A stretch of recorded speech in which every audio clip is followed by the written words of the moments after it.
Missy Elliott's on the plane. This is the story as I hear it. Missy Elliott's on the plane, and she's on there with Jay-Z and Clue. And Jay-Z was like, "Yo, this new artist you got, the Danja Mowf guy, that's dope, man. You signed him." But she hadn't signed me. So I wasn't, she didn't even, I was just on the record. So Yeah. he gets off the plane and asks Skills for my number, and she calls me that night. And she asked me, like, yo, this is, so Skills called me first. He's like, yo, did she call you? And I was like, who? It's like, Missy Elliott, yo. And I'm like, hell no, heck no, man. She didn't call me. But yo, she just called, asked me for your number. So Missy Elliott calls me and she tells me that she's the verse is hot and all of this, and she want to hear me rap regular. And so I rap for Missy Elliott on the phone. And so then that's what progressed to her signing me to her label back then. So that's all that happened from rapping on one remix song or over that song. But I was able to perform it with Aaliyah in the tunnel. We were able to perform it with Aaliyah a couple times actually.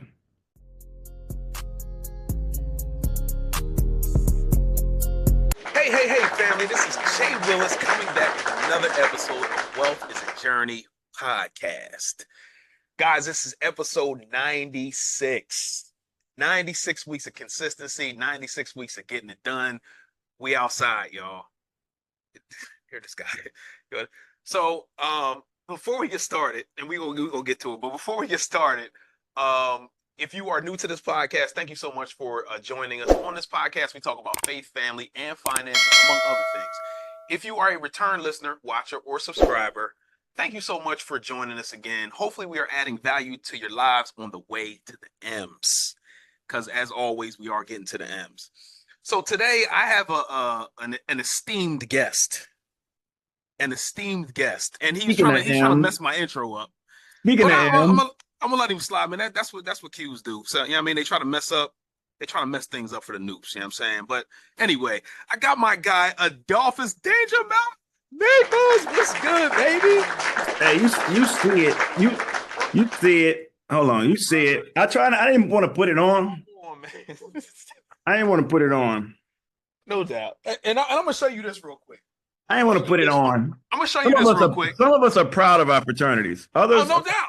No doubt. No, I'm gonna show you this real quick. My man James Lee, who is actually an Omega man, he got me that. That's my guy too. My guy. You know what I'm saying? He's a good dude, man. Y'all all right with me. Yeah, we're good, man. 1911 love. Okay, we'll keep it. We'll keep it there. Even though me and you, we can keep jousting on that. You know what I'm saying? With y'all shimmy, slow songs, so, but it's all good. Yeah, man. So, bro, thank you so much for joining us, man. And before I get you to introduce yourself, I just want to publicly apologize to you, man. People don't know this, but we were supposed to have this interview months ago, but we was texting back and forth. I should have made the phone call. I did not make the phone call, and we got our signals crossed. It was my signals that got crossed, and I just wanted to publicly apologize, as a gentleman would. You know what I'm saying? Hey, man, you're just a great guy, man. I appreciate that. It's all water under the bridge now. For sure. Now, you heard him now. For now, until we have another hazing moment, or I feel, anything can come back up. My dude, man. This is my guy. This is my guy. But listen, man, I appreciate you being on here, and we're gonna get into it, man. But Adolphus, if you don't mind, go ahead and just introduce yourself, who you are. Just give it a snapshot of what you do, and then we'll get into it. Okay, my name is Adolphus Lewis Maples III. It's a very long and prominent name. I'm also known as Danja Mowf in the music industry. I have a DJ entertainment company called The Masters of the Ceremony. I've been doing media production for over 30 some years. I'm an old guy, which is graphic design, photography, videography, pretty much a mixed bag, starting off with coming from the history of being an artist. So everything started from just wanting to do production and be a rap artist, and everything kind of precipitated from that, which was just media production and then DJing, music production. So everything I do right now is an extension of that. Yes, sir. Yes, sir, man. And we met in the morning meetup, man. There's a lot of different people in the morning meetup, and anytime I have somebody in the morning meetup on the podcast, I always ask them, what who was Adolphus before you got into the morning meetup, and who is Adolphus now? Mm, man. All right. So, man, Adolphus, it's been a journey, not unlike your journey, For sure. but I've been I've been pretty much the same. I'll be honest with you. I kind of Yeah, go up and down, as far as I came into the meetup because I felt like when I listened to Dave, he had a lot of the things that I agreed with. I agreed with the majority of the things he was speaking to me in the yeah, things that he was doing. So that was the reason why I joined the morning meetup. And since that time, of course, we improve our business. It's no way to not improve what you're doing, being in the community of people who are always challenging you and always around it. So that was my goal, was to constantly have a reminder that people are out here working, because inside our relative circles, we tend to be the people who are doing the most. yep, So if inside your circle, you're the person that's doing the most, you can sometimes think that you are doing the best or doing enough. So if nothing else, the morning meetup is always a reminder of to continue to work, that you're not doing enough, to continue to push yourself and challenge yourself to continue to get better.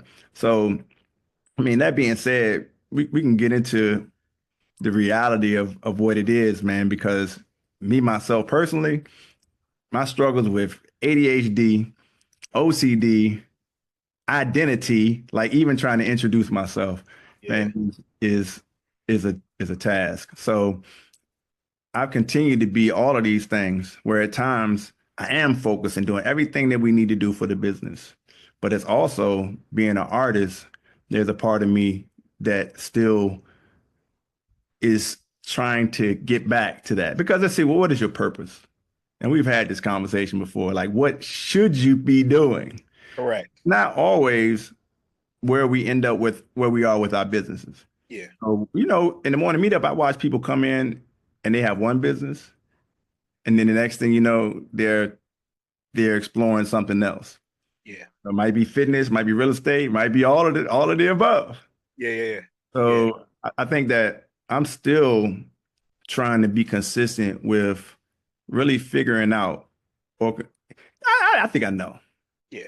And that's I the know I what think it is. that's the hard part about being an entrepreneur, man. Like you and I love the book that we're reading, Traction, because the book itself is talking about narrowing down your focus on what you should be doing, writing it down.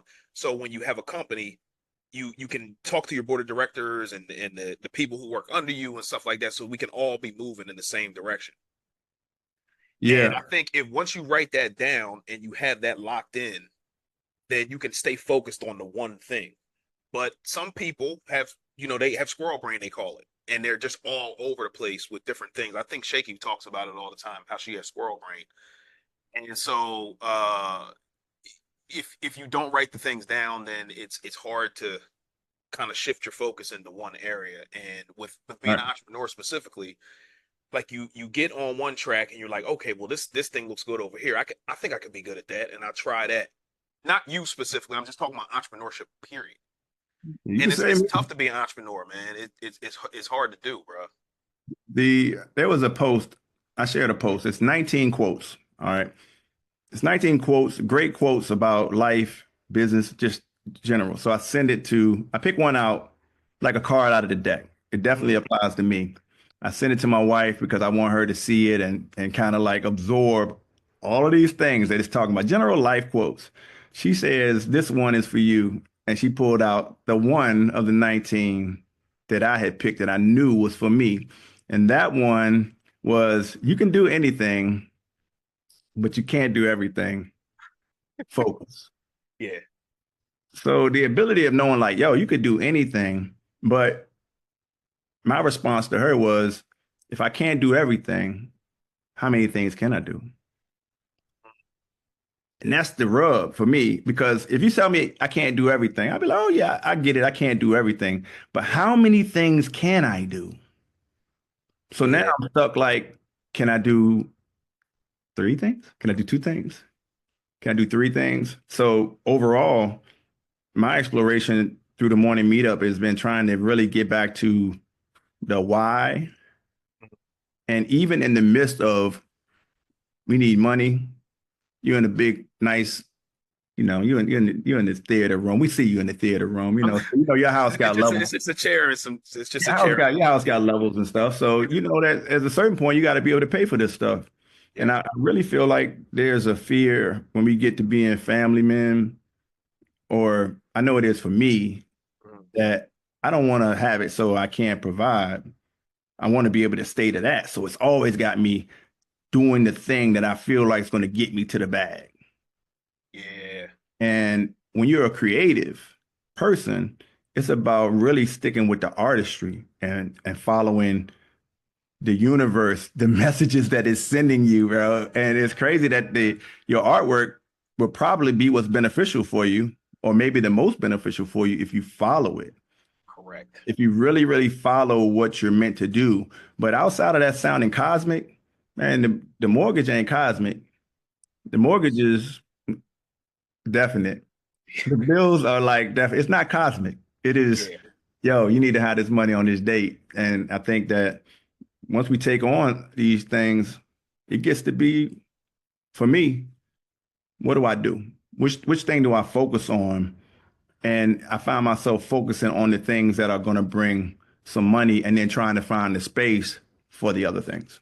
Yeah, and I think we had this conversation before, and I think a lot of times we have these conversations, and I love talking to you, bro, because talking to you always makes me think, right? And I think to myself when I first came onto the morning meetup, I was that person.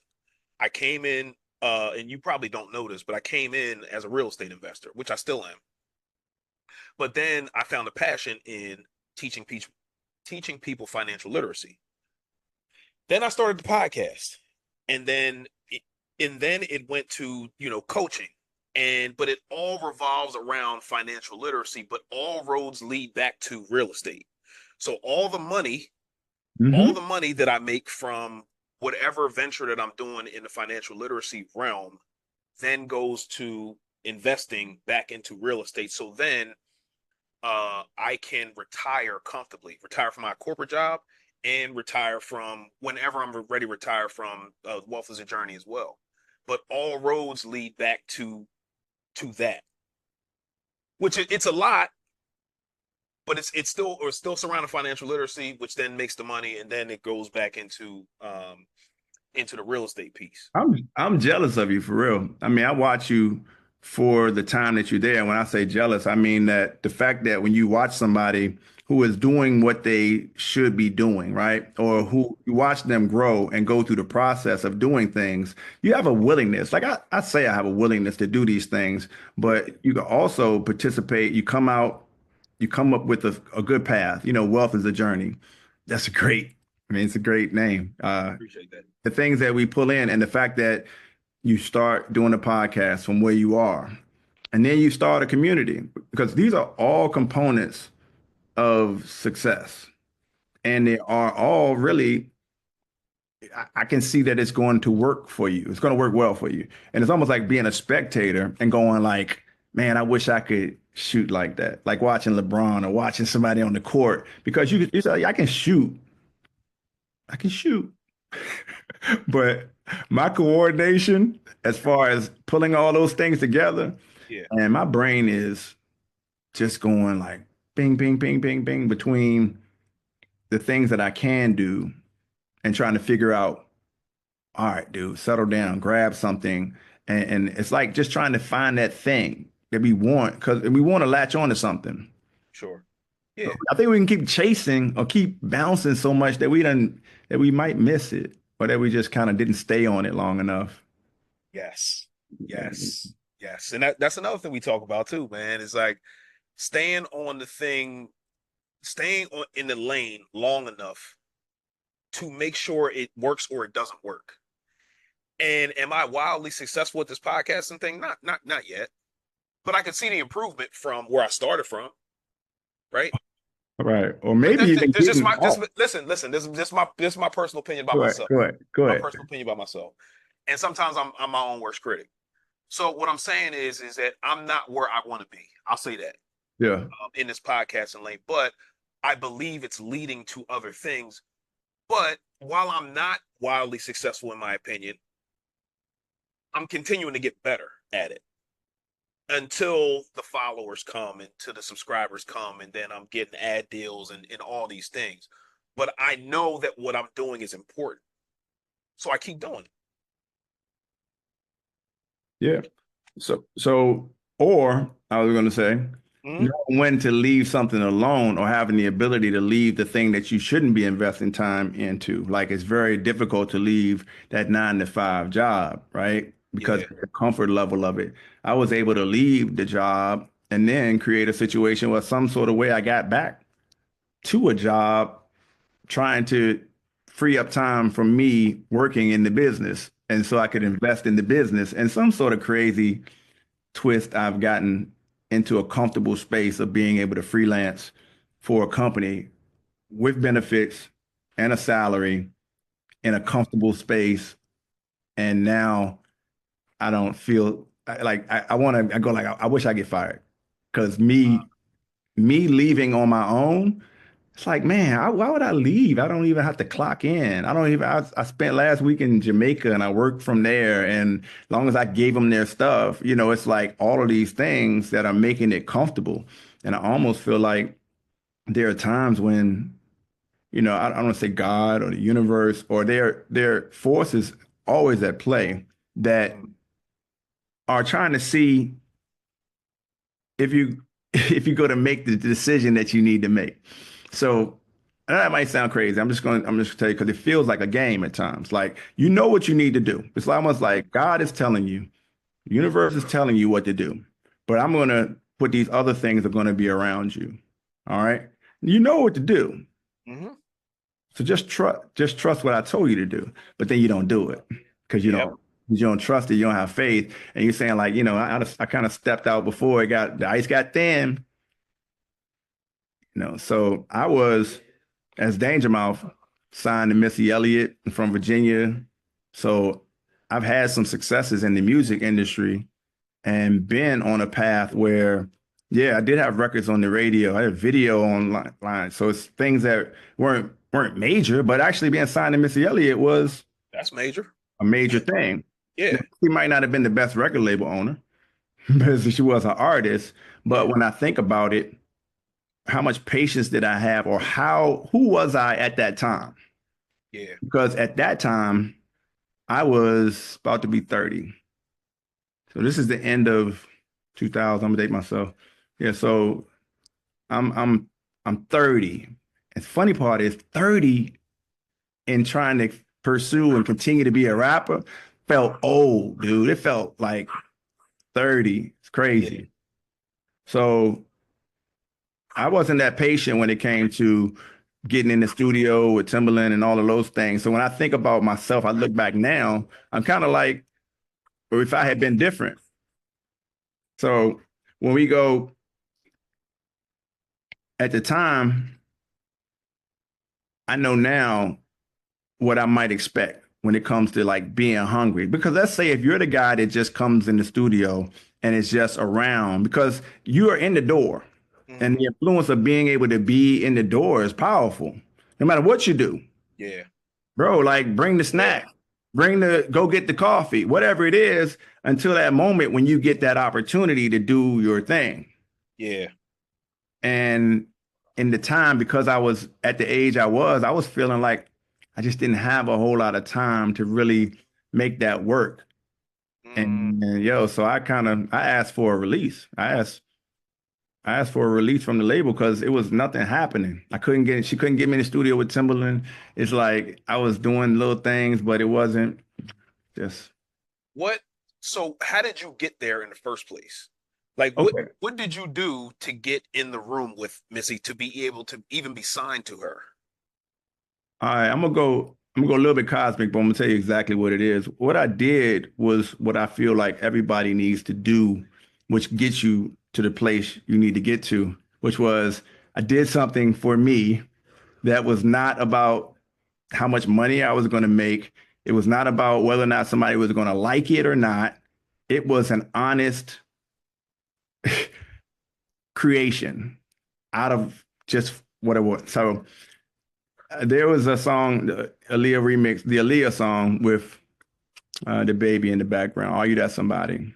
Hmm. All right. So the Aaliyah song, Are You That Somebody was out at the time. And I was rapping on a mixtape. This guy wanted me to do this mixtape verse. So the time I felt like Timbaland's verse was awful on there. And I was like, I think I hear a flow on there. And this is in the late 90s when the only people that were really rapping double time were Bone Thugs and Harmony. You know, Chicago. If you know back then, you Hmm. know, Twister. So it was really the middle part. Even when Biggie did it, he put Bone Thugs on there because people weren't really double time rapping on the East Coast. Correct. So I was like, I want to find a way to rap over it, but not do it double time. So I got on the beat for the Aaliyah remix, and I was like, yo, what is this? This is crazy. At the time, a partner in my group named Mad Skills, who was also one of the pioneers from Richmond in rap, he signed to Timbaland. So I'm like, yo, if you get this to Timbaland, like we gotta end right now. Let him hear this joint. He's like, yo, it's dope. Let me jump on it. So it basically started making a remix for the Aaliyah song. Hmm. Sends it to Timbaland. He doesn't respond to it at all. Okay. So we put the third member of the group on the song, and I bring it up to the radio station. I let the guy from the radio station hear it. He's like, yo, if you put it with the song, I'll play it.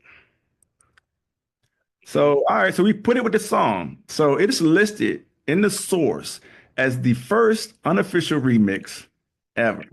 Because this is 1998. And nobody at that time had done jump on somebody's song and rap on it. Now, after that, yeah, everybody raps on something, but it's actually listed as the first unofficial remix, the Aaliyah remix. So he put the song, put it in front of the Leah joint, and he started playing it. Other radio stations started asking for it. Funkmaster Flex got it, dropped the bomb on it, and then it was crazy. It's blowing up. That's the version that they were playing in New York in 1998 and 99 into the millennium. That was that version. So Missy Elliott's on the plane. This is the story as I hear it. Missy Elliott's on the plane, and she's on there with Jay-Z and Clue. And Jay-Z was like, yo, this new artist you got, the Danja Mowf guy, that's dope, man. You signed him. But she hadn't signed me. So she didn't even, I was just on the record. Yeah. So he gets off the plane and asks Skills for my number, and she calls me that night. And she asked me, like, yo, this is, so Skills called me first. He's like, yo, did she call you? And I was like, who? It's like, Missy Elliott, yo. And I'm like, hell no, heck no, man. She didn't call me. Yo, she just called and asked me for your number. So Missy Elliott calls me and she tells me that the verse is hot and all of this, and she want to hear me rap regular. And so I rap for Missy Elliott on the phone. And so then that's what progressed to her signing me to her label back then.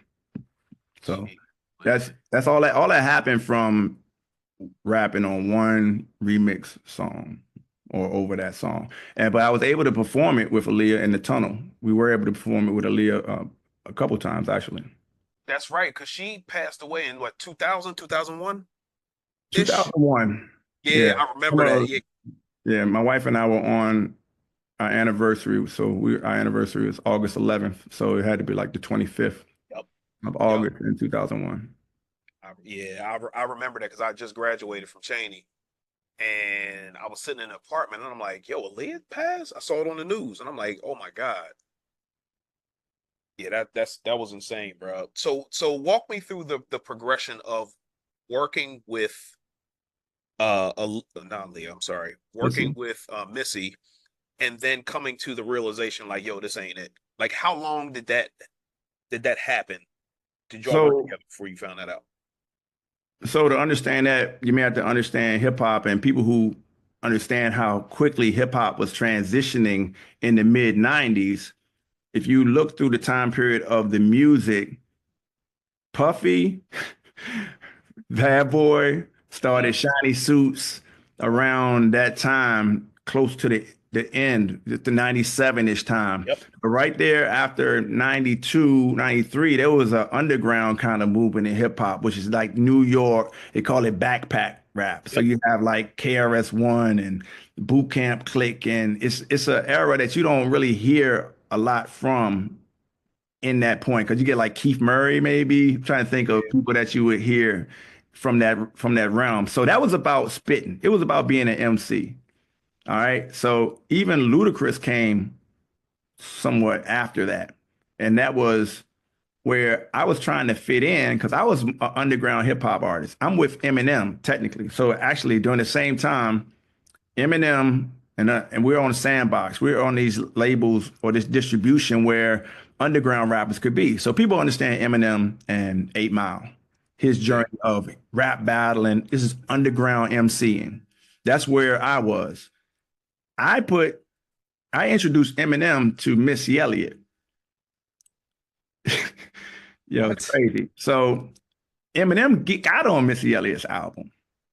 All right. Because at that time, the record that was out was the Slim Shady EP. Was that 97-ish? 90. 97, 97 Yeah, ish. that's okay. It would have been out, it was after that because that was 98.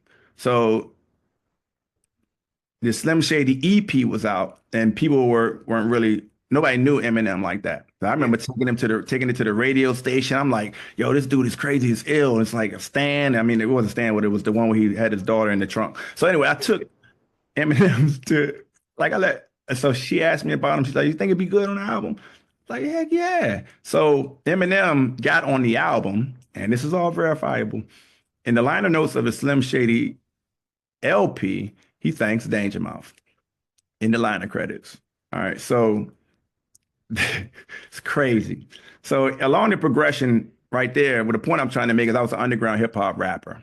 I got signed to Missy Elliott, who's super commercial. I'm not Ludacris at that time. If I could have been more Ludacris, Mhm. I think I would have fit in more because Missy is like, she's all animated and the verse that I did on that record really wasn't, it was a little deviation from really the style that I had. Yeah. So I was struggling to try to figure out how to be with Missy because I'm thinking I got to give her something like what she's got. But once again, I really wasn't being true to who I was. I You didn't, felt like you had to fit into what she was doing right. to make it. Got it. Because that's really how music artists feel anyway. As soon as you get a good record, they want you to make another one like it. Yep. Because there's people that are like that. So as an artist, what do? You're trying to generate new things. So the honest feeling that I went in with no influence to rap over that beat generated something that people felt that was amazing. I rapped for 24 bars on the beginning of that song. I listened to it in New York. Funkmaster Flex bring that thing back about 5 times. And I'm like, yo, it's just me. Just me. And what I did was enough. So true story, I'm sending stuff to Missy Elliott and she's like, she's finding little stuff picking out about it. So I'm frustrated. I go in, I'm like, yo, I'm gonna find a record. I'm gonna find something. I'm gonna produce a track and I'm just gonna do what it is I'm gonna do. All right. Yeah. So I make this song, it's called Matador. I found a sample and it's just totally, I didn't even write a hook on it. And I put it on my answering machine. This is dating. This is seriously dating everything. So, because here, kids, back in the day, people call your house. Yep. This is 90, this has got to be 98. So maybe 99. So people call your house. I put it on my answer machine. Missy Elliott calls and says, wow, I hope that's something new for the project. The thing that that I honestly just did for myself is what worked for her. It's Mhm. it's really, can we stay in that area? Can we stay in the zone to be true to ourselves without being influenced by all of the byproducts, all of the things that are trying to pull you away?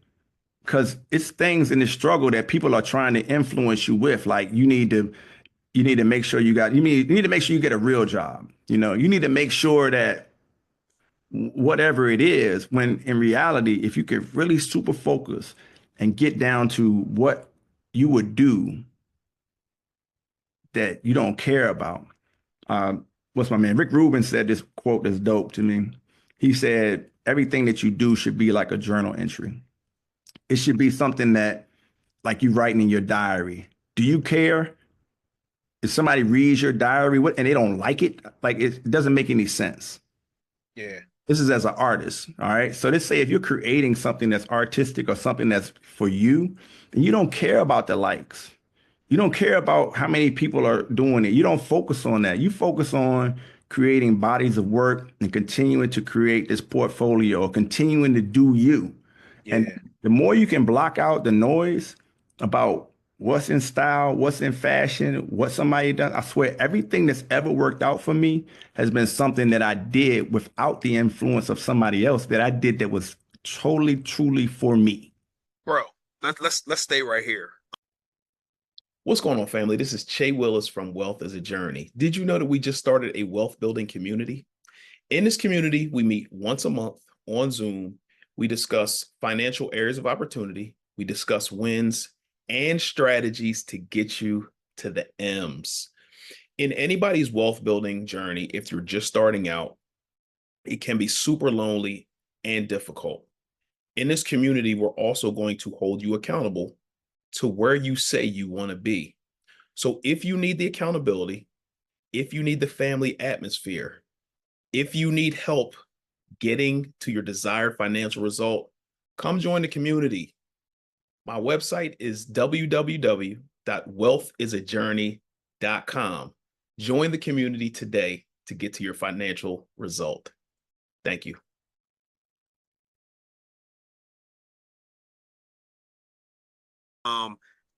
If you got the green light from Missy to be who you were, to be true to who you are or who you were, how did you guys get away from, like, how did you guys separate? Because it seemed like it worked just on that little answer machine. Like, how did the separation happen then? If you were given the green light to be true to who you are.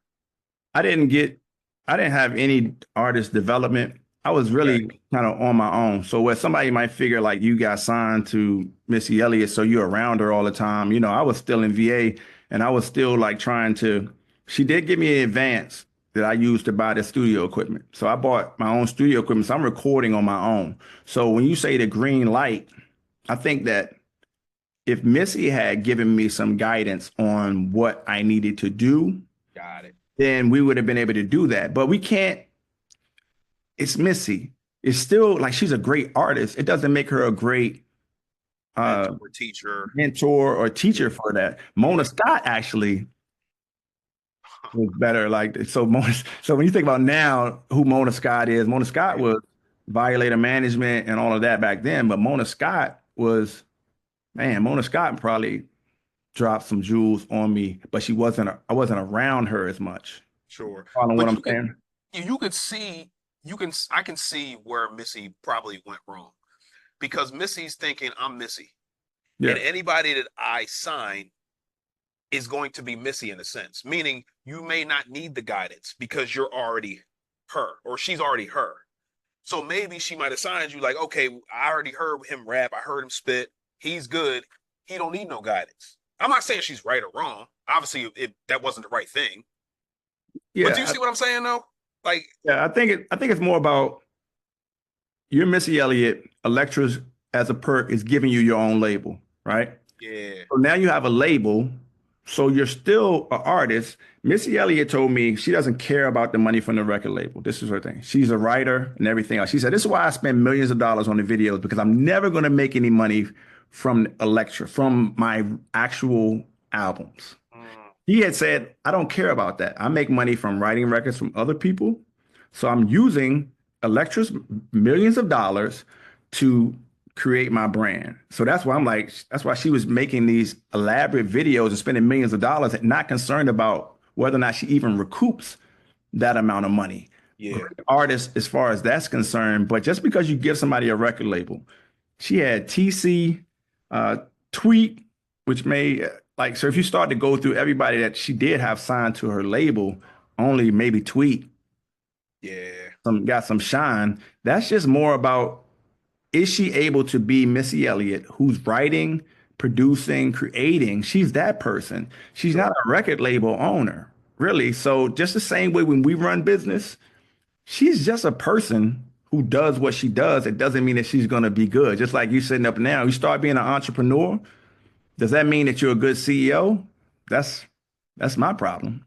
I Yeah. just want to do artistic stuff. I just want to do creative things. And now here I go starting a business and I got to be a CEO. I'm not interested in the books. I'm not really interested in that stuff. So I'm not really good at it. So now, just like when I'm talking about Missy, somebody else really needed to be in place to mentor the artist, to also make sure that that label happened better. Because Missy Elliott, what's her label? Nobody knows about a Missy Elliott label. True. Because let's think about another artist who had a label. Maybe you might know them. Trying to think of one off the cuff. Like Irv Gotti. No, I can't think of a label. It came from an artist. Well, but Lil Wayne, No, oh, Young Money. yeah, Young Money. Young They, I Money. mean, for the most, well, you got Nicki, you got Drake. Who Man, else? Tiger. He was, he has talent too, bro. yeah, that's what I hear. I don't really listen to his music, but you know, the do do do that song is pretty. What was do that? do do. You know that song. I forget the name of it, but whoever's listening, they'll know what I'm talking about. But so when you get off and stop working with her, is Mad Skills still moving?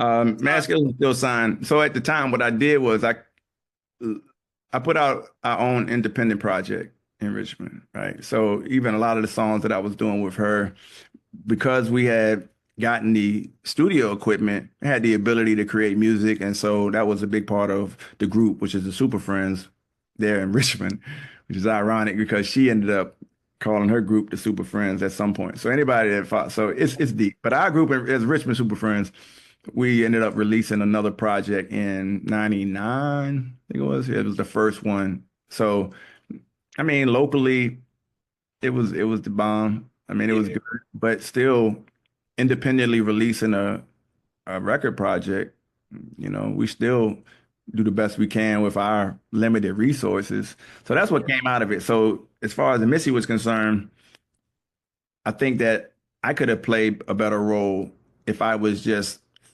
hungry about being the artist, right? But Yeah, again, thinking back, because I had the ability to produce, record, press up, we had our own label beforehand. We were entrepreneurs before that part. So that wasn't the first time that we had an album project. I had an album project out before Missy Elliott called Word of Mouth. I mean, this is all over the place. So had an album out, and incidentally, they're re-releasing that album Word of Mouth in Germany in next year, early next year. And I was will it be on contacted. DSPs? Hmm? Will it be on DSP so people can download it and all that? Like, Well, because it's you said they're releasing it in Germany, so how could I hear it here? you can hear it now. It's already on But the they're album, re-releasing Word it, of so Mouth. they must be adding some special sauce on it. Is what I'm getting at. They're So how? doing they're doing special collector's version of it. And this is the thing that even I, as an artist, didn't totally respect or pay attention to. Is how many people are in the world and who's into what. So I was creating underground hip hop music. It felt like if I released it in Richmond, did anybody really care about it? In Richmond, Virginia, I mean, I had a limited following from it. But overseas, these people are like, yo, this is dope. So what they're doing is they're pressing it up on vinyl, the entire two vinyl set. They're re-releasing the cassettes. They are releasing a limited amount of these because they're collector's items. And when I talk to these guys, they send me in advance. They're like, these things are going to sell out in 2 days. They are because they already have a following of people, a community Mhm. of people who are waiting for what it is that they do. So just like what we're talking about with Dave or in Yeah, entrepreneurship, once you create a community, just like when we started talking about the last book about a product, their community is looking for the next product. They are looking for underground hip hop. So these guys are going around and picking up underground hip hop artists and re-releasing these things, paying enough to pay these people in advance to give the people the money for it. But they know I'm going to press up 500 albums. Mhm. at $50 a piece, or whatever they put the price point. This is a collector's item. There's only 500 of them, and they're selling out. Well, Wow. and I'm going like, well, why am I not thinking? Why did I not think about that? Because I didn't really respect the underground Danger Mouse from 30 years ago. Not Yeah. quite 30, but yeah, I know what you mean. 30 years. It's 30 years. That's a long time, man. Now Yo, let it's me a ask you long this: time. Can you go to Germany and sign on these collector's item albums to make even more money? Yo, it's wide open, man. And I think, as a point of focus, or that again, you can see how complicated it can be, because Yeah. in my life, whether I'm talking about what we talk about on Morning Meetup, and I'm talking about my wedding entertainment company, which does well, the photo booth company that does well, or I'm talking about being Danger Mouth and going to Germany and signing albums, it just doesn't, it's like going bam, bam, bam, bam. Yeah. Who are you and what are you doing? But Yeah. these are things that exist that I feel like potentially I would never be talking about wedding industry stuff if I had stayed with the original passion, the original thing that I know I was put here for, which is to be creative and to be an artist. Does that mean be a rapper at 52, 53? Nah, it don't necessarily mean that. But look at Killer Mike. There continues to be albums that are released that I Yeah. go, man, J. Cole, wow, man. Nas. What's my Corday's albums? I go like, man, like this isn't outside of what I would or could do, or things, because I'm like, what do you talk about? Andre 3000 stops rapping and he's like, what do you talk? I don't know what to talk about. Am I gonna You talk talk about about getting your life. yeah, but his brain, he's thinking, oh, nobody wants to hear about old man stuff. Like if I'm keeping it real, like I got to go get a I had to go get a prostate exam. I got to go get a like. Well, nobody want to hear well, your 50-year-old self. But in reality, everything is growing up, and these people are getting older. And even Yes. your content, if your content is honest, like, but It'll cut through. I listen to LL's album, which I listen to certain albums, and I go, like, I can tell he was making music to fit in, Mm, because you want to get that new artist on it. You want to get Glorilla on it. I mean, bro, what are you doing? Like, what? I mean, yeah. now you're in a space that's not comfortable for you as an artist. That you don't know how to be on a record with Glorilla. But if you do Killer Mike, if you have a way of maintaining your authenticity, people always hear the authenticity of what it is. And even if it's not polished, just being authentic will carry you farther than trying to do something just so it works. And bro, I get it from both sides, because I've been sitting like, I gotta make this work. I only got this amount of time. This gotta work. So let me Yeah. make it like this. Let me assimilate my wedding bill. If I'm DJing in the club right now, I need to make more money. What industry makes more money DJing? Weddings. All right. So Dave talked about this today, right? When he's talking about the photographers. He said, well, you're looking at a photography, you go into wedding photography because it pays more. How many more gigs? So I'm going into wedding DJing because it pays more, right? So I look at the store of all the wedding DJs, and we all get the same polo, put our logo on it. The images look the same. And the first thing I hear now is people don't know who to choose, because it's like TVs in the store. Which TV you gonna pick? The lowest price one? The one, what do you don't know what to pick, because you're Yeah. not standing out. What's Yeah. gonna make you stand out if everybody is the same? So I'm super tuned into that. That's something that I've gotten since the morning meetup, which is to, bro, just how would Danger Mouth run a wedding entertainment company? Yeah. And I That'll think that's how it's been successful.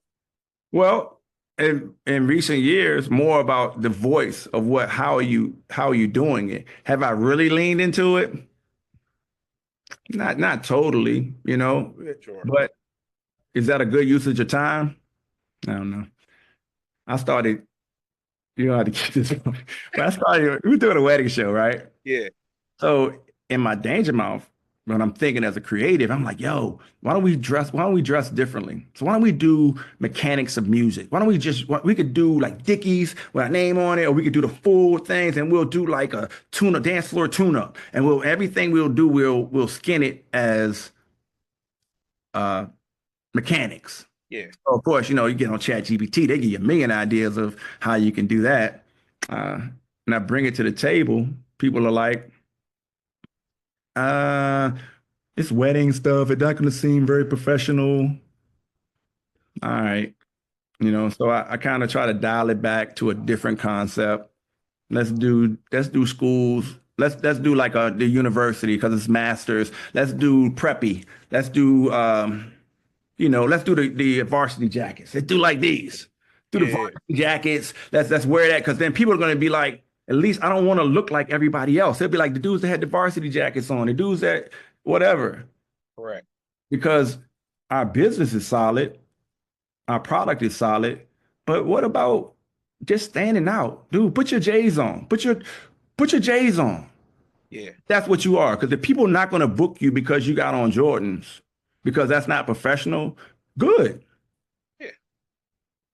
But my question of that is, instead of asking permission, are they telling you what you're required to wear, or can you just wear whatever you want and then kind of say, "Hey, this is what I'm doing. I'm on the mic. This is what I'm doing." You mean at a wedding or? Right. Yeah, at a wedding. So this is why they're saying at a wedding show, it's like a trade show. So I don't know if I made that specific. So imagine there's a trade show of wedding vendors. So imagine you are a trade show for financial advisors, right? Okay. And you decide how do people look at a trade show with financial advisors? Yo, they got on a suit. You better have on a nice suit. You better look like you're successful and you're professional, right? Yeah. Imagine if you say, bump that. Me, the way I do mine, I'm showing up in J's. I'm going to wear what I would normally wear. And I'm going to talk to you just like, Wall Street Trapper, for example. So just say, I'm going to be me. That means that some people are going to come to you and say, I'm going to pass by this hoodlum. And somebody else is going to be like, yo, he looks just like me. He looks like my guy. Correct. And they're going to go directly to you and they're going to pay your price because they're going to feel aligned with what you do specifically. Yeah. Instead of assimilating, trying to get a hit. Because the same thing that artists do is the same thing that happens in business with entrepreneurs. You get into a situation where you go like, hey, what if I do something different? Like, what? And they be like, you need to do something like, so just like I said, that whole mechanic thing could be the hit. Yeah. It could be the hit. But if I share it with people, now they've shot it down. It doesn't happen because I didn't allow it to happen in the vacuum where I didn't care what people thought about it. And I just put it out. Here we are. Yes. Because this has been a very good interview so far. And my thing is what you just said, if you know that authenticity cuts through and this is who you are, it worked for Wall Street Trapper. It's going to work for me because my wife tells me all the time, like, yo, you should dress up more. And I don't want to do that. This is who I'm, t-shirt and jeans, sweatpants. I'm me. All right. And the thing is, I know that this works for me. So if it works for me, it's going to come off more authentic. If you're trying to be cookie cutter because that's what the industry tells you that you need to be, but you know that authenticity cuts through, why not be authentic? Why not? You want the answer, or you want like? No, let's talk about it. So you really want to know the answer? Yeah. Yes. Absolutely. All right. So it's the external influence and internal fear. So we got these two things, or many things, that are affecting what it is we're doing every day. I feel like if I know what I need to do, if I want to be authentic, but I also got some pressure outside that it needs to work. Yeah. So there's a possibility that it won't work. And even some of these things are not going to work. You're going to fail. But idea of continuing to be yourself, even through the failures, even through the bad versions, is still the path to that success. But it can get us off of it because honestly, we still got to deal with us. And we still have to navigate our own brains and our own emotions, all of the influences that we have that are pushing against us, that are knocking us around. Like I think about you, you go to the gym, you work out, I see you close your rings. You know, I'm trying to compete with you. But in the morning, if I want to get, I know that I got to get to the gym by 5. Today I didn't get there. If I don't do it, my whole day gets thrown off. But it's not easy. You know, that means you got to go to sleep by a certain time or try to, and you got to get your feet on the floor. You got to have that 5-second rule for these things in order for certain things to happen. So for me, I know that I can be successful working out when I can go to sleep early enough, when I can set my alarm, when I have my clothes laid out. When the alarm goes off, I got to put my feet on the floor. The alarm can't be within reach. When I get to the gym, I got to put my AirPods in and get the music in. And I got to know what I'm doing that day. It's planning. It's all of these things are similar. So I can be successful at working out, but it is all of the things, even what we eat. So if I'm locked in, I'm eating. I'm locked in, I'm eating my salads and my salmon, right? I'm doing it right. I know what makes me fat. It's the fat stuff I'm eating. So I chill out with that.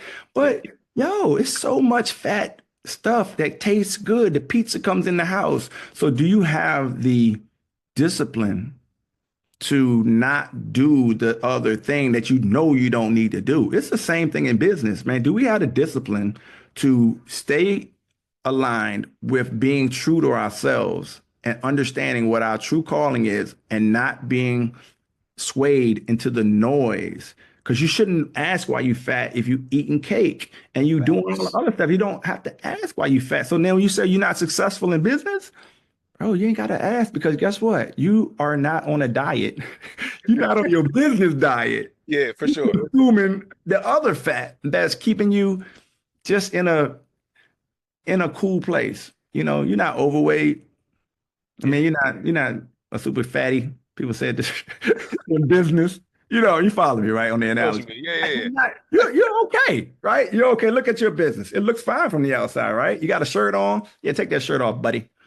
You ain't got no six. You ain't got that six pack underneath there, because you're really not focused. And that is where, in the morning meetup, I was said this to my wife today, is that if everybody is not learning the same things, or we're not influenced by some of the same things, it's hard for me to get you to understand this movement or the necessity for this movement. When you know that, look, you're able to quit a job and make 100,000, right? You get to make 100 when you get to replace your income. Let's say this person is working now and they don't want to leave their job. So they're saying, how much money do I make a year? Do I make 50, 60,000? All right, I need to make 50 or 60,000 on my own. What an accomplishment it is to be able to leave your job and make that 60,000. You feel the freedom. Yeah. Until somebody tells you you're not an entrepreneur, you're self-employed. All right. So that can be cool for you, right? Yeah. So you realize that minus the healthcare, minus the other stuff. So it's like, all right, what do I need to do to be a good entrepreneur?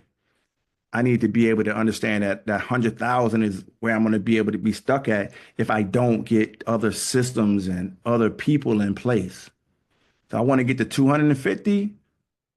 That's what happens with that. But we want to get to 1 million. How do you get to 1 million, yo? It requires you to be somebody different. For sure. You know, and that's where that CEO stuff comes in, where I feel like now I just wanted to leave my job and be able to make that amount of money doing something I love doing. Yeah. And now, in order to get to that larger bag, I got to run a business, or either I got to have somebody to run my business. Yeah. But that's another question though. Like, if for the entrepreneur or person struggling with anything, weight, finance, whatever, it does take discipline. I think we all know that. but are we the person that we need to be that's required to get to that next level in thinking? But the thing that bothers me is that you have many examples of how uh if you continue to eat the way you do, Yeah. this is the way it's going to end up. But you have many examples of this. Family, friends, like you know how this story ends. But then I think people think like, that'll never happen to me. Which But part? Like, diabetes is wanna lose real. weight? Which Yeah, part? weight loss. If I Okay. continue to spend this way, I know how this story ends because I have many examples of how this ends. Like we know that, but we continue to do it. That's what bothers me. Well, in gym, I start off with I'm going to go work it off, right? Yeah. The concept I'm going to work it off the same way that you don't worry about the leak that you have in your account because you're going to work it off. The same way you're consuming fat is the Yes. same way that you have that leak in your account. But if I can make enough money, Mm-hmm. that leak is dripping, but my man calls it a money machine. As long as that money machine flapping, it's a little Yes. leak. It's a little leak. Do I got to worry about my budget? It's a leak. Subscriptions going out, it's a leak. But I'm getting money, so I don't have to focus on it. The fact that I'm not I'm not really slimmed down. I'm not really focused. So I can always understand the workout analogy because I can do that. I can be successful at losing weight and getting in the shape that I want to get in. The thing is, what you were saying is that what we also know is that this story has a window. And think about this. Like when you were 21, you could do anything. You could run for Yeah. miles, you can work out for a long time. As you get 30, you work out and you walk or you run a little bit less. When you get 40, you walk or run even less because you need that more recovery time. Now, when you get to 50, I'm not 50 yet, but I know how it feels now to be 45. And when I was 21, the difference in the way I feel after recovery, working out, or whatever the case may be. So what I'm saying all that to say is we have a little bit of we have a small window to make it happen, to build up something to where we can sit back when it's time to sit back, when we don't feel like working anymore, to be able to sit back and rest on the things that we worked so hard for when we were in our 20s and 30s and 40s or whatever the case may be. And we know how the story ends because we have many examples of the people who came before us that it didn't work out for. Well, you're more in a generation, or not for no excuses given, but who's talking about that when I'm coming up, right? Who is For sure. influencing me to be financially fit? Yeah. Who's done it? I'm trying to do better with my kids. I'm doing better with my kids and making Yes. sure that they understand financial fitness and investments and things that are the conversations that I didn't have in coming up. Which So so now when I look ahead, yeah, when you get to be 50, just the same way if you get to be too far in life, is you don't have the endurance anymore. You don't have the ability to change a lot about your financial structure unless you do it. I mean, for me personally, I and think, this is for fitness too. yeah. It's it all everything works together. Oh, Work hard now, do all the things now. So when you want to chill, you can.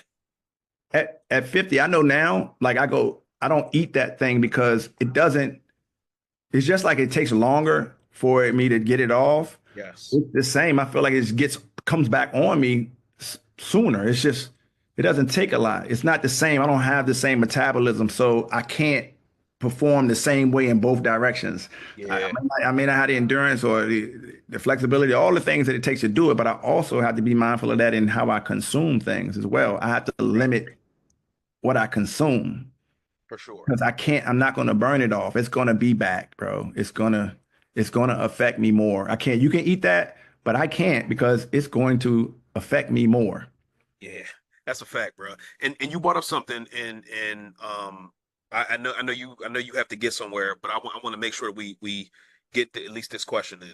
For 30 minutes, please. Okay, all right, cool. All right, we good then. So my thing is you didn't know growing up. So how are you teaching your kids the things that you didn't know, whether it be finance, fitness, and this is a financial show, but at the same time, it's not all about finances. Yeah. But like, what are you teaching your kids about the things that you may not have known coming up because your parents didn't know to tell you those things, possibly, or family members, or whatever the case may be? Well, we're inside a different era right now in the age of information where nothing, you should never ask how, or be like, how do I do this? Or how do I do that? So it Yeah, almost feels like as soon as I say how now, it's just like saying, I don't want to say any of their names because one of the devices is going to pop up. But it feels like anytime I say how, something can jump up and say, hey, just this is how you invest in. So all of these things, whether it be from Chat GPT, or my son asked me the other day about Bitcoin, because all of this stuff comes in the news after the election about Bitcoin and investing. And so I'm like, yo, I know what my feelings are on it, but I really want you to be tuned in to what's around you, because yeah, I may not participate in it. I might get a little something in it, but I look at it like gambling because I'm also listening to the people who are around me. But you have the opportunity to potentially get a piece of something that could have been what I wasn't listening to years ago, like Amazon or a Microsoft, or what I wasn't thinking about it. If you had put, well, I was looking at some of it. If you had put like $20 into Apple at this point, a certain year when it's around, like how many millions or billions like you would have right now off $20. So I want them to make sure that they pay attention to things like that. But just knowing that your money just can't be sitting in an account, I know you're a saving guy, and I'm an investing guy too. you're an investing Yeah, guy. yeah, So, so and so the fact that I put them in a place to be able to take their money and invest it into property. So showing them that, see, we're building this house over here. So this is how we put money in and what you get back. So I want them to feel different about it, because when people go to work, with respect to everybody that goes to work, they go to work and they give you a paycheck. You have to try to scrounge and hope that they're going to give you that 3% every year, or whatever it is for inflation, and you're waiting on a raise. It's a cap. So yeah, as an individual, if you're not an entrepreneur, meaning you have something else that you can create a price for, if you're not investing mm, into something else, right? That's something that's going to grow for you. So I want them to do all of these things, and showing them is a lot easier these days. So even from Stash was where we started, mm, just like with the Acorns thing with Dave did. So I started them with Stash because Stash it's a very easy system of picking the groups of things that you like. But I'm like, dude, I don't know what you like. I'm yeah, old. What do you like? What do you need to pay attention to what you're into, so that they can see that this investment, this a little bit in here, these $5 a week. Now, if you look back, now look, man, you got $2,000 in here just from saving, but also having that saving to be working in the market. correct. So those are just a little bit of tools that I've used, and I could do a whole lot better, man. We all can, bro. Even me, we all can.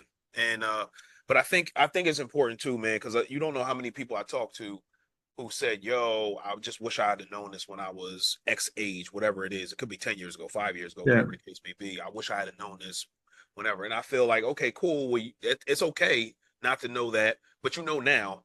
And now let's teach the people that are coming behind you the things that you may not have known, so they don't say the same thing you did. Yeah. So, Yeah. but I also like what you do too, as far as like telling them basically the research. That's what I'm hearing. You're telling them to research the stuff on their own so they can make an informed decision on what they want to do. Well, Like look it up, search it up. we've done some of it together. I mean, I Yeah, know that I sent it to them, but I'll send them the links, something to get them started. 'Cause I really want them to catch hold, something that interests them. And man, I still come up behind what I've done as not having it, and then trying to make sure my kids have it. yeah, They don't know what it's like to be without it. facts. So they don't, it doesn't mean the same thing to them. It's like they don't know what it's like to not have a dad in the house, not have both parents in the house. Yeah, So and then when they talk about certain people, I point out to them like, yo, that guy is successful because he had a struggle. And that's something that I worry about with my kids is I try to keep them from having the struggle.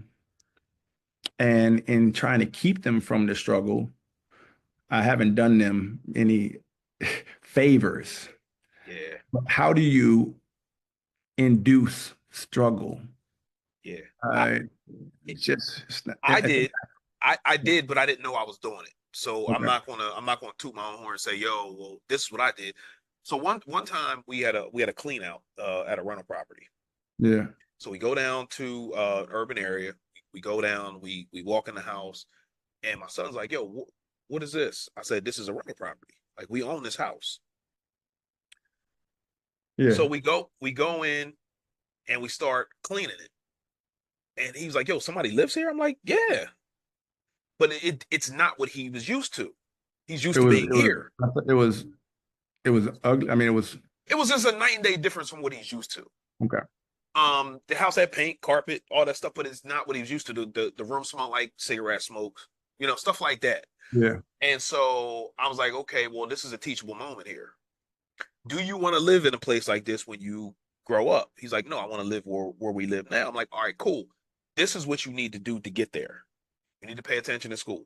You need to, if you don't want to go to college, then you need to have some type of entrepreneurial spirit. But you're going to college anyway to at least learn all the things that you need to learn in there, because and we saved up money for you, so you're going. But the thing is that I use that as an opportunity to teach him, hey, if you don't do this, this is where you'll maybe end up, maybe, but you got to work. Like, do you think it's fake? I mean, do you think it's, I'm sorry, do you think it's creating a why? Do you think, because I'm looking for traction in these things. Like, I'm constantly like trying to see, it's almost like, you know what you're going to do? You're going to end up like that person over there and be homeless. And they go like, oh, word. Yeah, right. That's not going to happen to me. To the earlier point. Yeah. Earlier point, that'll never happen to me. Right. But the thing is, like, that's the tough part for me too. Like, the same thing that you said, like, we created this life for them, and this is the life that for me anyway, this is the life that I've always wanted. Mm-hmm. So I'm like, okay, I'm gonna provide this for him. But the thing is, he doesn't know struggle. Yeah. But the reason that I'm here is because I know what struggle looks like. Yeah. And I worry about that. What is that? That's quote, man. Hard times make hard men make soft times. You ever heard that quote? But I know where you're going with it though. But that's the thing. Like, it didn't feel good at the time going through it. But now looking back, I'm glad that I went through it. Yeah. Because I believe that I wouldn't be where I am now. For sure. So it's different, man. But you talked about you talked about your wedding business and things of that nature. Where can people find you? We'll put the website and all that stuff in the description in the video. But do you travel? Are you specifically in Virginia? Where can people find you? All right. Boop. My OCD won't let me continue past that other point, which is hard times create strong men. Strong men create good times. Good times create weak men, and weak men create hard times. That's Michael. That's a fact. So that's a fact, though. All right. But how you can find me is in a hodgepodge of places, just like my ADHD jumping around is. So myself, as in what I do as an artist, what I do as a dad, and everything is on Danja Mowf. That's DANJAMOWF on social media. What I do as a business is under Masters of the Ceremony. So that's under themastersoftheceremony.com, Instagram, Facebook, those locations, and the photo booth company, MMG Photo Booth. So we do travel. It doesn't make sense to come to Atlanta for those things. So we're in Virginia. We do go in Virginia, 2-hour radius, which is Charlottesville, Virginia Beach. So we do services in Virginia where I am. So that's where I am. That's where you can find me, man. Just trying to figure it out. And like you say, be disciplined and do what it is you expect. And you know what? I appreciate you having one of our cardinal principles on your shirt, because that's not your cardinal principle. It's a relative. Perseverance is one of our cardinal principles. I see you tried to change it. I mean, I get it. I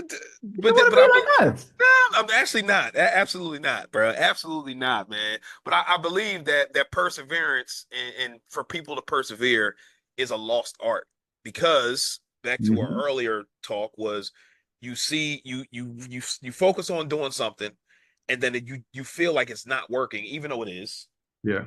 and then you veer off because this one feels a little bit more easy. It feels a little bit more comfortable. It feels like, hey, this is what everybody else is doing. But I feel like if you're your authentic self and you Yeah. do it long enough, you will cut through. Which brings me to my next point to you is I want to see you because I know you, right? Yeah. Um, but I want to see you cut through to where your lane actually is. And people buy from people who they know, like, and trust. And I Yeah. feel like you would maybe cut through if you just continue to persevere and stay where you're being your authentic self and not being cookie cutter. That's my challenge to you. Yo, I mean, you sound like my therapist right now. I don't know if you, but this is definitely a therapy topic because uh, as an empath or as just naturally for myself, when somebody else needs something, it draws me Yeah, to that thing. yeah, So I have to, it's a constant readjustment to figure out. The therapist said, I need you to write down the three things for you. So it's three for me, like that are not for anybody else. It's the things that you want to do for yourself. And bro, I don't know why that was so hard. Even if I know what they are, me writing them down was just like, yeah, but I got to do this thing too. Like, yeah, but it's the end of the year, now's the time we got to get ready for engagement season, so yeah, it's there, but I haven't finished my studio room in this house because it's for me, right? And yeah, what am I doing it? Make some more music right now. It can wait because I got all this other stuff to do, but it would be only for me. Even the series that I showed you with the vacation blogs, which hmm was a creative thing to get this material out of my phone. Just getting back to that, bro, writing that down is a part of something that I'm trying to battle with myself, which is, yo, do something for you. Be selfish enough to get your own oxygen. We talked about this oxygen, that oxygen thing, the concept. The concept where people talk about putting your mask on first is a common concept where you put your mask on, it means help yourself first before helping others. But in thinking about it more, man, I was just thinking about like, what is your oxygen? What is it that you're actually inhaling? Because as men, as individuals, a lot of times we hold our breath. So we are whatever that thing is we need, that oxygen, we say, yeah, I'll get to it when my kids graduate or when I'm gonna. So theoretically, we're holding our breath, but because it's not real oxygen where we would die, we don't realize that what else is dying in the process of us not using that oxygen. Because if that oxygen is for me to be creative, right? That means that I'm holding my breath on creativity. So that means it's dying. That means I don't get any creative ideas. I'm just yeah, assimilating and doing work. So the creative side of me is out of breath. It yeah. is, it has no oxygen. But bro, I feel like that's something that a lot of people go through. Well, especially present dads, present fathers, Yeah. husbands. And what do I need? I don't need that air over there. I don't need that oxygen because, bro, I got kids now, Yeah, I got a wife now, and I got yeah. a house, and I'm good as long as they good, as long as everybody's provided for. Yo, I'm happy, and that's a real life thing. I'm happy. But then Sure. somebody asked me like, what do you want to do? What do you want? And I'm going like, whatever they like, Yeah. whatever Whatever they it is want to they like. do, whatever they want to do, wherever they want to go. Yeah, yeah, And, yeah. like, yo, this is crazy. I don't even know what I want to do right now because, so let's get back to our authentic selves. I accept the challenge and I'll report back to you, sir. Yes, sir. I'm better with that. Yes, sir. Yes, and I'm gonna follow up with you too, bro. Yo, man, this has been an outstanding interview, bro. Outstanding. Yeah, absolutely, I look absolutely. forward to it. And hopefully people have understand that it's tough, man. Like just being is tough. And the thing that I grabbed from this whole interview is be yourself long enough to cut through. If you can do that, the world is going to open up to you, bro. That's what I believe. Yeah, And I'm continue staying, to. yeah, and I'm gonna stay personally, I'm gonna stay on this path until I cut through. I'm cutting through to some people, Yeah. but not everybody. And I know everybody's not, I'm not everybody's cup of tea. I get that too, but I'm going to continue to stay my authentic self. And I've had so many people come to me and say, "Hey, well, why don't you try this? Why don't you try it this way?" But that's not true to me. So I got to stick to this and just keep refining this. And silence the noise and Yeah, any type of and some of the influence, and really get into what it is I would do if correct. it didn't matter about the money, if I'm not thinking about the return. Yes. Because in that concept, what I was telling you about the wedding show, the first thing they say is it going to, are more people going to book? Because you guys are dressed up like, I'm like, I mean, I don't know, bro. I don't know. So, so see us there in the same polo shirts again this year. My man. Well, listen, bro. I think we need to have a part two of this at some point in 2025, and like later on in the year, man. And Let's do report it. Let's back. do it. Yeah. This was dope, man. But hopefully this has helped somebody. Thank you again, Danja Mowf. We appreciate you, bro. Wealth is a journey. We will see you next week. Peace. Peace.